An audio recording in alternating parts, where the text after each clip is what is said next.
Hello，大家好，我是议员。今天做这个影片呢，是由观众要求我去做的，就是国服的数据。因为国际服的玩家是没有办法接触到国服的，但是国服的玩家是可以接触国际服的。所以今天我就购买了 ROK 助手里面的一些数据，分享给大家看。但是在说之前呢，跟各位国际服的玩家说，因为有一些外国玩家还是会看我的影片的。如果你们打算去玩国服的话，我觉得你们可以打消这个念头了，因为在国服呢，必须要有身份证、有电话号码才可以注册账号，并且只能用人民币来付款，只能用支付宝或者是微信之类的，并且在国服是没有任何的翻译的，他们只是说中文而已。你不会看中文的话，你是没有办法玩国服的。再来，国服是有夜间模式的。假设你是北美玩家的话，他的那个夜间模式的时间是跟你日夜颠倒，就变成说你活跃的时间他们都在睡觉，你不能烧旗帜、烧要塞。就算你把要塞旗帜全部都烧起来了，但是它的燃烧速度很慢。那么相关的内容我在之前的影片有介绍过，有兴趣的话可以去看那个影片。所以今天我们来分享数据了。我们先看一下全服联盟的战力。这个数据最后一次更新是在2024年的8月29日，第一名就是来自16服的 GY16。GY16 这个排名是让我真的意想不到，没有想到这么多年过去了，他们依然还是最强的联盟。这里也是稍微跟一些国际服不知道的玩家说一下， GY16 这个联盟是全服包括国际服第一个拥有彩虹联盟宝箱的王国。之前还有一些国际服的玩家说 GY16 就是国际服的精武门，但是我觉得 GY16 比起精武门还要强很多。因为16服的国王他玩到现在都还在玩，就是阿瑞斯天命，他还在玩这个游戏。这个是让我最佩服他的地方，因为在这种先锋王国你要维持到这么久，管理这么久是真的不简单。第二名是35D，来自235王国，他们的联盟战力有183亿。第三名 08WE 是来自第8服的，联盟战力拥有176亿，并且我看了一下他们的数据，前10名战力最高的联盟都是148亿起跳。显然的，国服的联盟战力还是比起我们更高一些。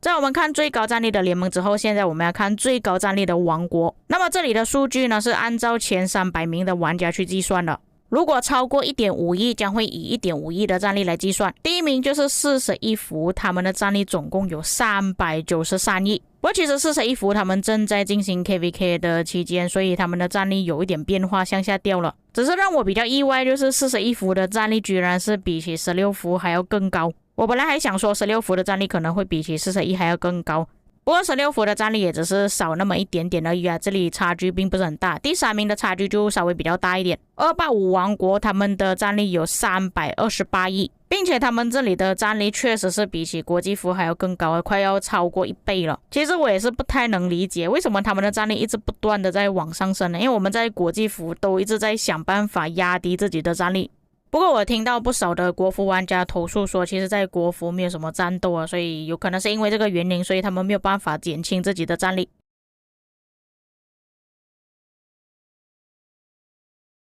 那这个数据比较好的地方是，它还可以看阵亡数最多的王国，阵亡最多的居然是21服，哇哦！他们阵亡的部队有83亿。第2名的第8服也是有阵亡83亿，16服阵亡80亿。反而战力最高的41服他们排在第7名。不过你们可以看到这几个王国的数据都是负数的，也就表示说他们都在进行 KVK， 所以才会看到数据有在不断的变化。接着我们要看击杀最多的王国，第1名拥有 1.5 兆，来自285王国。这里我不确定国服的玩家是以什么作为标准，但是在国际服通常是以击杀积分最高的王国作为标准，就是说285在国际服的话已经是最强的王国了。而且我们刚刚也是有看数据啊、战力之类的，285的战力其实也不低了。不过这个 1.5 兆对比国际服还是有差距啊，国际服大多数的联盟都已经有2兆击杀了，不过国服开服的时间会比较迟一点，所以他们击杀比较少，也算是比较正常。第2名来自21服，他们总共有 1.4 兆，16服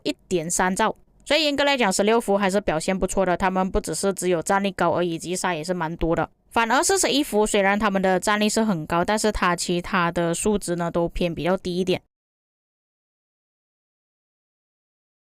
不过这里所分享的数据呢，各位作为参考就好，因为我在前面就有说过了，这里的数据呢全部都是以每个王国前300名的玩家作为计算的。但是在16服他们拥有超过300位玩家，所以这里的数据不代表是他们整个王国的实力啦。像现在画面上我所演示的他们所有联盟，这边可以看到他第一个联盟就已经有200亿战力了，第二个联盟132亿，第三个联盟129亿，第四个联盟也是差不多接近100亿，这边有95亿，还有2个70亿左右的联盟，所以可以看到16服他们的体积是真的很庞大。但其实比较起之前，他们这个战力已经算是降低了。之前我有分享过，他们有6个100亿联盟左右。不过其实我们这边换算一下啦，就是把最后那2个70亿战力的联盟加在一起，然后再补上他这边第4个联盟90亿的战力，再把主联盟的200亿战力分开的话，其实也可以当做是有6个100亿联盟了。我相信看到这里的国际服玩家应该会感到很惊讶因为国际服最强的先锋呢都已经瓦解了，93现在都已经剩下2个100亿而已，并且93大多数玩家都是 F2P 玩家，然而在16那边大多数玩家都是有花钱的。那么既然比不过16的话，我们可以比一下其他的联盟。41怎么样呢？不好意思，国际服还是超越不了41服。41服这边有2个100亿，然后有一个90亿，剩下的2个联盟分别是77亿还有一个63亿。如果是分开换算起来的话，其实16服也是差不多接近5到6个100亿联盟了。不过41服的战力比较起16服还是比较偏少一点。既然第2名又比不过，我们再看第3名，非常抱歉，还是比不过我突然觉得国际服好烂了，我们这边战力没有一个比得过前3名了像285这边都已经有3个100亿联盟了，那如果是换算起来的话，也是差不多接近4个100亿联盟吧。战力比较起41会稍微少那么一点点，也就是因为战力上面有差距，而且他们人数也比较多的关系，就算他们击杀也比较少，就觉得说有可能可以打得赢国际服。那其实我时常会收到这样子的问题啊，就是问我如果国际服跟国服打起来的话，哪一方会胜利？老实说我自己也不知道到底哪一方会胜利，因为讲真的，我们国际服跟国服呢要战斗的机会呢也就只有全球巅峰赛而已。但如果是比较起人数的话，肯定是国服胜利的。你们自己看他们多少个100亿联盟，只是一个16服都可以把93打得要死了。但如果是说战斗经验的话，我还是觉得93会比较厉害一点，因为我们之前有看过93战斗啊，93不管是旗帜的布局还有策略方面呢，我相信都会做得蛮好的。不过你们也看到了之前960跟93战斗的那一场 KVK， 虽然960的人数很少，但是氪金的玩家很多，在跟2605战斗之后又在跟1093战斗，是真的打不过了。我们把960换成93，因为他们的人数是比16服还要更少的，加上16服除了人数多之外，大多数玩家都有充值。如果是以这样子的标准作为比较的话，我觉得国服胜利的几率会比较大一点，甚至有可能把国际服压着打都可以。那除了这几个王国之外，其实在国服还有很多很强大的王国，但是因为时间的问题啊，我不想要把这个影片做得太长。假设在我 YouTube 的观众里，如果你们有兴趣的话，有可能我再做的一个下集分享其他王国有多少个联盟，又或者是分享国服最强的玩家，哪一个玩家的击杀战力是最高的。那么以上就是本期内容，至于各位有什么看法，可以在评论区给我知道。我们下个影片再见。